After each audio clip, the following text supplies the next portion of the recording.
Good afternoon. We focus on Germany today. A lot of people call this is the era of India and German bilateral relations, and it's increasing day by day. The one aspect is the trade. In fact, Germany is India's largest trade partner in the European Union.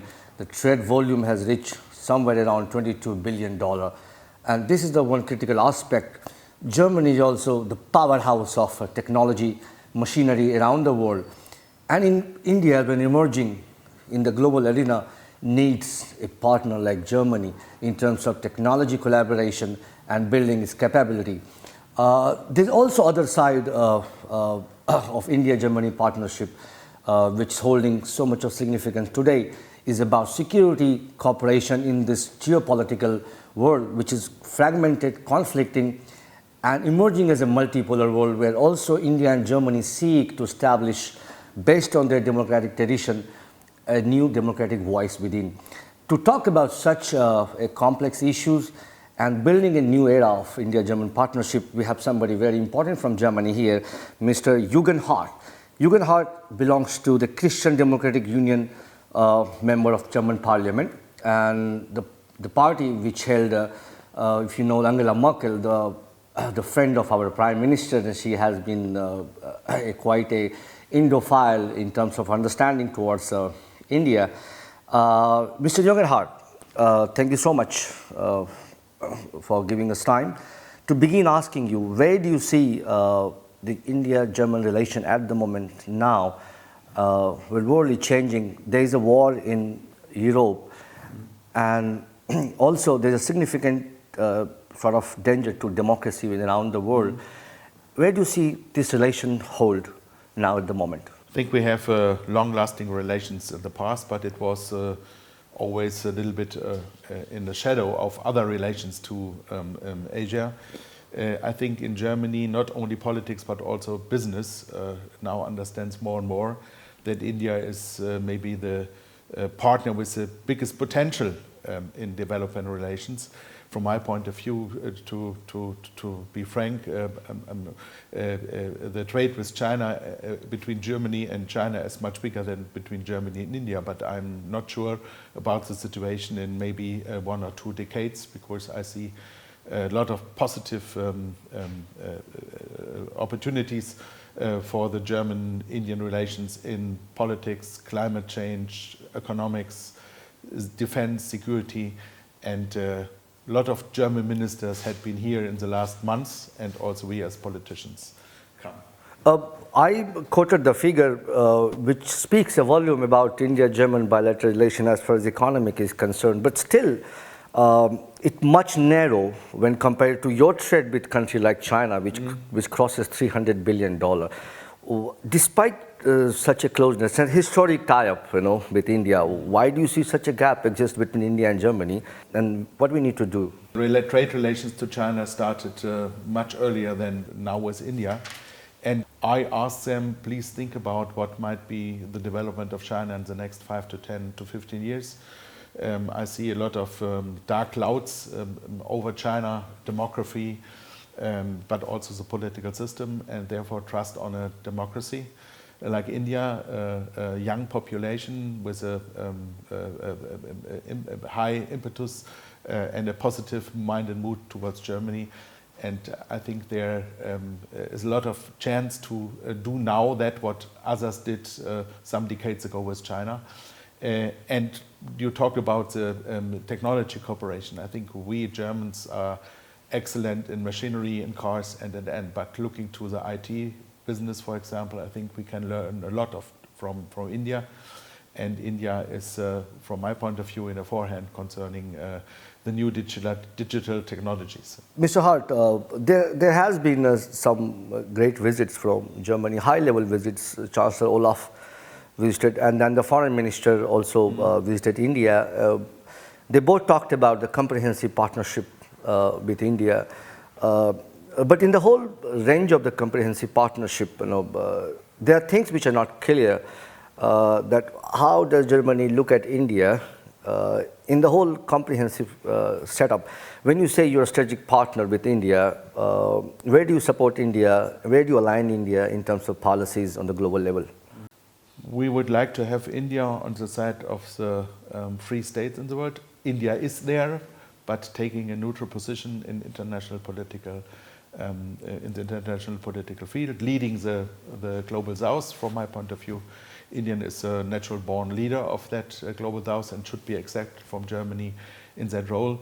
But India should also recognize that with that what happened some years in February 22 and with January 14, the attack of Russia first on the Crimea and eastern Ukraine and now on the whole Ukraine changed significantly and maybe also might give a new point of view on that situation from India. We would appreciate very much if India find a way to become more independent from Russia, especially in defense equipment and other questions and energy. And we would like to help India to do that because we see India on our side and not on the side of someone who is blaming international law and treaties that he has signed in the past, like Putin does that with Ukraine. I also see that German has been a global investor, a keen investor around the world and focusing on, again, investing where technology matters, and a lot of emerging markets, including India. Having said that, I quote you a figure, in terms of German investment has largely been somewhere around $13 billion, where at the same time Indian investment in Germany has been $20 billion. You think what can be done to bridge that gap? Because do Germans look at India as a great market, as a potential market to tap into? And if that is a scale, then what is needed to be done, Mr. Hardt? First, I think on the business side, we need good role models. And going back to the China case, for example, it was a role model for the German and European business world that Volkswagen was so successful in China, and we have to find big companies or maybe also new companies, but in emerging markets, significantly emerging markets, for example, IT, where we have role models where people in Germany say we are very successful in India and we are happy with India and doing business in India. And on the other hand, I think this is different to that what we can expect from our relations to China. We have a wide range of fields where we should cooperate with India, not only on the business side, but also concerning international politics, the strategy to overcome the crisis concerning climate, concerning the strategy to bring the global south closer to the development of the high developed countries in the world, where India is, so to say, a puller on the side of the global south. And also concerning security issues, to make sure that the ways in the sea are free, that international treaties are respected, that United Nations has a strong voice and the power to put through international law. And we would appreciate to see a stronger role of India in that field.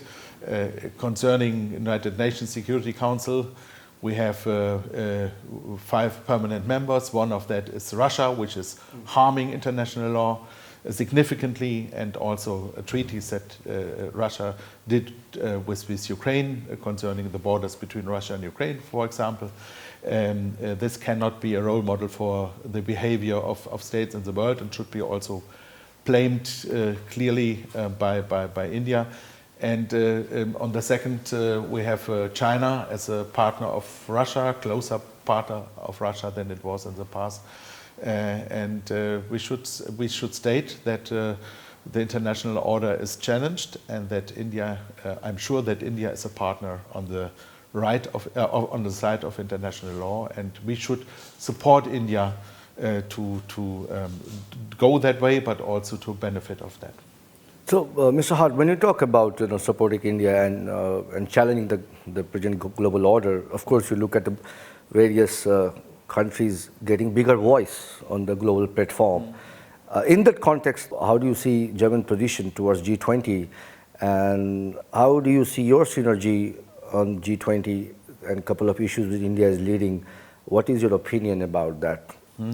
From my point of view, India is doing a very good job in G20 at the moment, and we appreciate all the efforts India does to bring G20 forward, not only as a, so to say, economic talking format, but also a format where we can talk about not only business but also other topics, for example, climate change. And second is that I think that India sooner or later should come from the stage of, so to say, a permanent member of G7 as a guest into a role where India is accepted as one of the biggest economic and political players in the world. This might not be tomorrow. I know that, for example, that India itself says we are not yet in a situation to join that club. But I know that they appreciate very much to be invited to every G7 summit, and I think this is a good signal and brings us closer together. Each of that format, G20, G7, but also United Nations and bilateral relations, brings us together. The chiefs, the heads of state and the heads of the governments and the members of the government meet on a frequent basis, and when I'm in India, for example, I have had the chance to meet the foreign minister several times. I will meet the defense minister. And this shows how important the relations are also from the side of India, not only from the German side. When we talk about the recent foreign policies and outreach around the world, there is one similarity between India and Germany. Both are exerting their strategic autonomy on issues matter in the global platform. While you talk about, again, Germany has also been a champion of various causes, human rights, and value the democratic principles around the world. While you do question time to time, with your relation with China, you have not been able to question some of the practices what China does. It's because of the trade compulsions. How do you tackle that situation? What are the compulsions where you don't question some of the practices of China compared to other countries?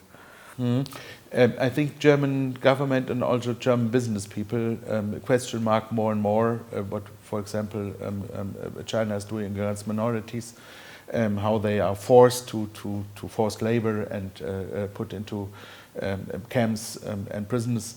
I think this is coming more and more into the focus, but we cannot build up a new China. We have to work with that what is reality, and to try to influence and to change the relations also from that point of view. From in my assessment, I see a huge necessity of good trade relations with China from the European and American side, but also vice versa. I think that's the welfare in China is only possible because of the good trade relations to the European and North American market. And if we match our power and if we set some guidelines where we say we want to increase relations, but we have to, you have to accept fair trade conditions worldwide. Reciprocity concerning investment. Yeah? If China invests in Germany, buying part of a harbor in Hamburg, my question is not should we allow that or not. My question is, what is on the other side? Is it possible for the Hamburg Harbor company to buy a part of a Shanghai Harbor, for example, to have a vice versa mixed relation? And China does not.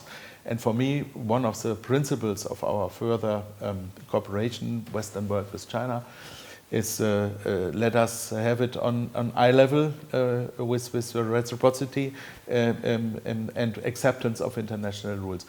With India, I think we will not have that problems. Yeah? If India is open-minded for international trade rules, India is participating and promoting them. India is giving its own positive ideas on how that should be developed. This is not the field where we have to fight with India, but we have to fight with China. And We cannot ignore this confrontation of a more aggressive China in trade issues, but also in political issues, South China Sea, for example.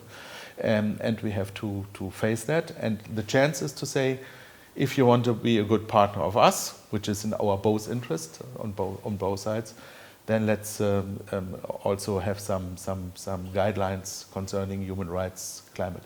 I'm looking to. I think the India is doing more in preventing climate change than China now. China is announcing we will do that from 2030 on, and we will pass you up to 2060 because China will be faster, right. But who should believe up to 2030, right. China is increasing its carbon emission by €1 in total extra on top. These are also things that we have to. Right. Mr. Hardt, you were the foreign person, spokesperson of Angela Merkel party with the government, and now you are the foreign spokesperson on behalf of the party. And what I see, the foreign policy revolves around the trade and economic these days. That influence much more if you see the global politics. I focus on Germany itself. Some of the data I talk about that some of the sectors, economic sectors in Germany is going through recession perhaps. They need boost.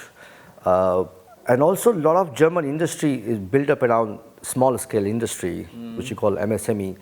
I also hear Chancellor Olaf talking about diversifying the investment or businesses from China to somewhere else. These are the complex situation. Where do you see the German company take advantage and diversifying their businesses, say in India, in the sense? Then what are the bottlenecks they look for as far as these companies are concerned? Because I'd say they are not the large conglomerate. They are the MSMEs, medium scale, smaller companies. What is your policy on this? What is your party policies on this? German economy is working as good as it is because of the, so to say, fast petrol boats, not big tankers. We also have big tankers going their way, like automobile industry and others.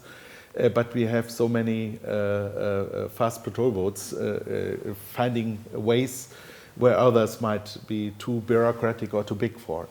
And concerning the development in Germany, most of that's very successful worldwide, internationally, very successful companies search for new markets, but also for new fields of production and for new employees. Most of the companies in Germany, especially the small and medium size, who need high qualified, high-skilled employees, see the risk that due to the demographic development in Germany, we will have a lack on qualified employees, especially for the smaller companies, because the big companies, they have the brand, go to Mercedes or go to Siemens. Right. But if you're a small company doing something new or not in a small segment, maybe worldwide in the first row, but only in a small segment, it might be more difficult for you to attract the new engineer from the university. And therefore, I think most of those companies are looking for employees from other countries, but also probably to cooperation with companies, for example, in India, where they can share research and development, where they can share production, to take the young generation of India into that business. And by the way, from my point of view, maybe I'm wrong, but looking to India, we also have a situation where a lot of small family-owned, family-driven companies, some of them became very big, as it was in Germany. Yeah? The Daimler family was not born as a multi-billionaire company. They also grow up, and the same with Bosch and Siemens and also Hop, SAP. They started small and become bigger and bigger. And I think this should be also a way of the development of the Indian business, because Indian people are huge potential of business people, entrepreneurial people and the development of the country gives space for development.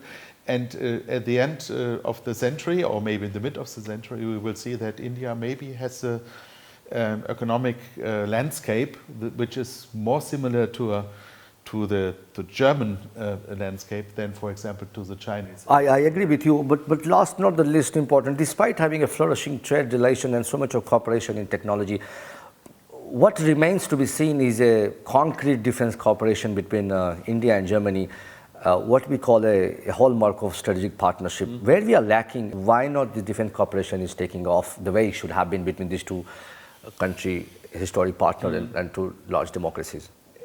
Germany is very reluctant in doing defense cooperation. On the other side, I feel and I see that for India, for example, it would be a high level of trust if German government, which is very reluctant in doing cooperation on defense, is opening its mind and mood on India. And I'm strongly promoting closer cooperation in defense technologies. When I was here last year, I talked to members of the government in India, and they asked for having more defense equipment from Germany, of German engineered defense equipment. I understood the German defense minister, who is not from my party, but maybe in this point he's right, what he said and what he's doing. He said we would like to cooperate closer on that. We want to help India to come more independent from, for example, Russian sources in defense equipment, and this can be probably replaced by German or European technology. And in case that we do it on that field, it might be also a good proof that we are really interested in long-lasting, close economic cooperation, because we do it even in fields where it's more sensitive than maybe only selling cars. Thank you, Mr. Jurgen Hardt here. He's a member of Parliament, and thank you for talking with Financial Express. Manish Kumar Jha with cameraman Ankur. Thank you, sir. Thank you very much. Thank you. It was a pleasure. Pleasure.